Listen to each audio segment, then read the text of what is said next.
இன்றைக்கி நம்ம வந்து wood apple சட்னி பண்ண போகிறோம். இது வந்து நல்ல ஸ்வீட்டாகவும் புளிப்பாகவும் காரமாகவும் இருக்கும். நல்ல ஒரு டேஸ்ட்டாக இந்த சட்னி நம்ம பண்ணலாம். இதுக்கு வந்து 2 wood apple எடுத்திருக்கேன். இந்த வெள்ளாம்பழம் வந்து நல்லா ஒரு பழமாக எடுத்துக்கோங்க. அப்படி காயாக இருந்தால் கூட ஒரு கிச்சன் டவல் போட்டு நல்லா க்ளோஸ் பண்ணி வச்சுருங்க. ஒரு 2 டேஸில் உங்களுக்கு டெய்லி எடுத்து பாருங்கள் அது வாசனை வருதான்னு. தோலும் வந்து பாருங்கள்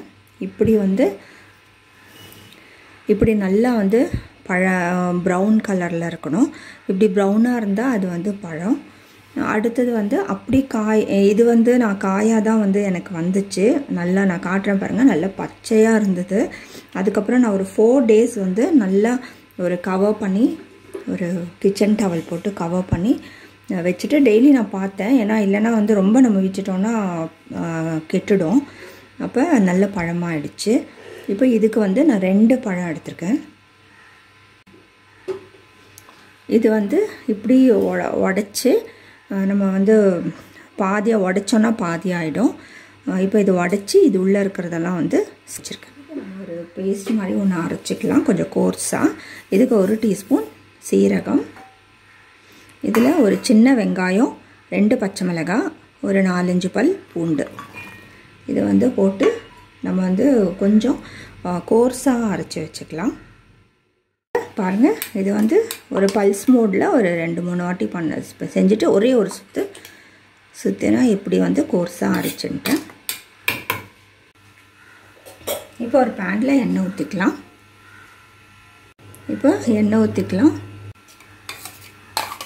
இப்போ நம்ம அரைச்சி வச்சுருக்கிற அந்த வந்து கோர்ஸ் பேஸ்ட் வந்து இதில் போட்டுக்கலாம்.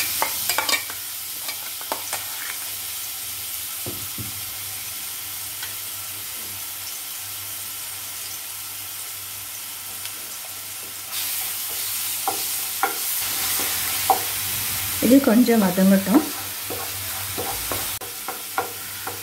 இப்போ இந்த ஸ்டேஜில் வந்து நம்ம வெள்ளாம்பழத்தை ஆட் பண்ணிக்கலாம்.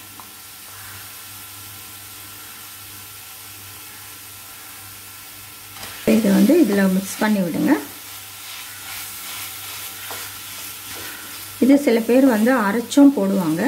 பட் வந்து நமக்கு இந்த சீடோடு இருந்தால் இன்னும் சாப்பிடும் போது நல்லா இருக்கும். இந்த சீடோடு இருக்கும்போது அதனால் நான் வந்து அரைக்கலை, அப்படியே தான் போடுறேன்.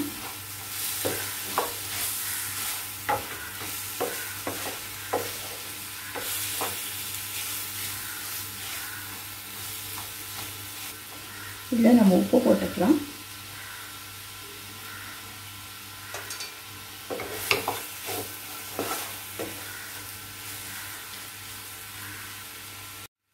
உங்களுக்கு ஸ்வீட் பிடிக்கலன்னா இதில் மிளகாத்தூள் போட்டு கொஞ்ச நேரம் ஃப்ரை பண்ணிவிட்டு எடுத்துடலாம். இதே சூப்பராக இருக்குது. இப்போ நான் வந்து கொஞ்சம் வெல்லத்தூள் போடுறேன். இது ஸ்வீட் செய்யறதுனால. அப்படியே வந்து கொஞ்சம் பெருங்காயத்தூள் போட்டுக்கலாம். இப்படி வெல்லத்தூளும் வந்து போட்டுக்கலாம். நான் வெல்லம் பவுடர் வச்சுருக்கேன். நான் வந்து கொஞ்சம் தான் ஆட் பண்ணுறேன். ஒரு 4 டேபிள் ஸ்பூன் தான் ஆட் பண்ணுறேன். நீங்கள் வந்து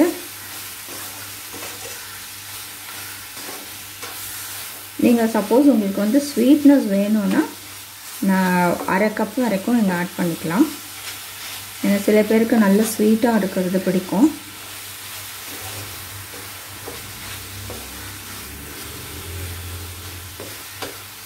நான் வந்து கொஞ்சம் தான் வந்து ஆட் பண்ணியிருக்கேன். கொஞ்சம் ஸ்வீட் இருந்தால் போதும். ஏன்னா காரமும் வேணும், நமக்கு புளிப்பும் வேணும். ரொம்ப ஸ்வீட்டாக இருந்துச்சுன்னா இந்த புளிப்பு வந்து நமக்கு தெரியாது.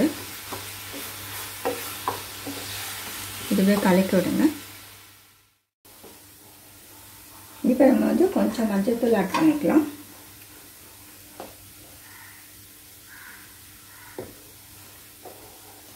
ஒரு டீஸ்பூன் மிளகாத்தூள் போடுறேன்.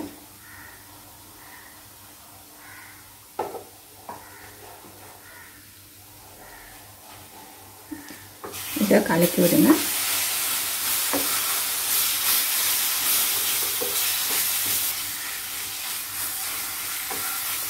இப்போ உப்பெல்லாம் சரியாக இருக்கான்னு பார்த்துக்கோங்க.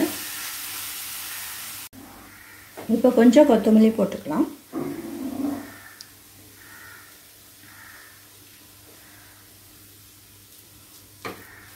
அதையும் கலந்து விட்டுடலாம். உங்களுக்கு ஸ்வீட்னஸ் வேணும்னா இன்னும் கொஞ்சம் ஜாகரி ஆட் பண்ணிக்கோங்க. காரம் இன்னும் கொஞ்சம் நல்லா காரம் வேணும்னா இன்னும் கொஞ்சம் மிளகாத்தூள் ஆட் பண்ணிக்கோங்க. எல்லாம் நம்மளோட இதுக்கு வந்து நம்ம டேஸ்ட்டை பொறுத்து தான். அதே மாதிரி உப்பு கூட கொஞ்சம் கூட வேணும்னா ஆட் பண்ணிக்கலாம். அவ்வளோதான். இது நம்ம ஒரு கண்டெய்னருக்கு ட்ரான்ஸ்ஃபர் பண்ணிடலாம். இப்போ நல்ல டேஸ்டான ஸ்வீட்டு, காரம், புளிப்பு எல்லாம் சேர்ந்து நம்ம வுட் ஆப்பிள் சட்னி வந்து ரெடி ஆகிடுச்சு. வெள்ளாங்காய் சட்னி, வெள்ளாம்பழ சட்னி. இந்த வுட் ஆப்பிளில் வந்து நிறைய பெனிஃபிட்ஸ் இருக்குது. இது வந்து நல்ல ஒரு டைஜஷனுக்கு ஹெல்ப் பண்ணும். நீங்கள் வந்து சுகர் பேஷண்ட்டாக இருந்தால் இந்த ஜாகரி ஆட் பண்ணாமல் நீங்கள் செஞ்சு சாப்பிட்லாம். ஏன்னா இது டயபெட்டிஸ்க்கு ரொம்ப நல்லது. கான்ஸ்டிபேஷன் வராமல் இருக்கும். இது வந்து நீங்கள் தொடர்ந்து சாப்பிட்டு வரும்போது நல்ல ஒரு அந்த பைல்ஸ் ப்ராப்ளம்க்கெல்லாம் வந்து உங்களுக்கு நல்ல ரிலீஃப் கொடுக்கும். அதே போல் கிட்னிக்கு ரொம்ப நல்லதுன்னு சொல்கிறாங்க. லிவர், கிட்னி அதோட ஹெல்த்துக்கும் வந்து இது ரொம்ப நல்லதுன்னு, ஏதாவது கிட்னி டிஸார்டர்ஸ் இருந்தால் அதுவும் வந்து இது குணப்படுத்தும்னு சொல்கிறாங்க. அதே போல் நிறைய பெனிஃபிட்ஸ் இருக்குது. இதில் நிறையா ப்ரோட்டீனும் இருக்குது. அதே போல் புளிப்பு இருக்கிறதுனால சி விட்டமின்ஸும் இருக்குது. இது ரெஸ்பிரேட்டரி ப்ராப்ளம்க்கும் ரொம்ப நல்லது. இதில் calcium, iron, copper, sodium, potassium அது மாதிரி வந்து விட்டமின் சி எல்லாமே வந்து நிறையா இருக்குது. இது வந்து நம்ம யூஸ்வலாக வந்து நிறைய பேர் சாப்பிட்றதில்ல. ஏன்னா இது ரொம்ப புளிக்கிறது, அப்புறம் கொஞ்சம் காயாக இருந்தால் தொண்டை பிடிக்கும்னு சொல்லி நிறைய பேர் சாப்பிட்றதில்ல. ஆனால் அது கொஞ்சம் நீங்கள் வந்து காயாக இருந்தாலும் அதை பழுக்க வச்சு இது போல் வந்து ஏதாவது சட்னி செஞ்சு இல்லை வந்து ஜூஸ் ஏதாவது கூட செஞ்சு நீங்கள் சாப்பிட்லாம். இது நல்ல ஹெல்த் பெனிஃபிட்ஸ் நிறையா இருக்குது. நீங்களும் ட்ரை பண்ணுங்கள். ஒரு சிம்பிள் தான், ஒரு கொஞ்ச நேரத்தில் நம்ம செஞ்சிடலாம். செஞ்சு பார்த்து உங்களோட கமெண்ட்ஸ் எங்களுக்கு போஸ்ட் பண்ணுங்கள். முதல் முறை எங்கள் சேனல் பார்க்குறவங்களா இருந்தால் சப்ஸ்கிரைப் பண்ணுங்கள். இந்த வீடியோ பிடிச்சிருந்தால் லைக் பண்ணுங்கள். தேங்க்ஸ் ஃபார் வாட்சிங்.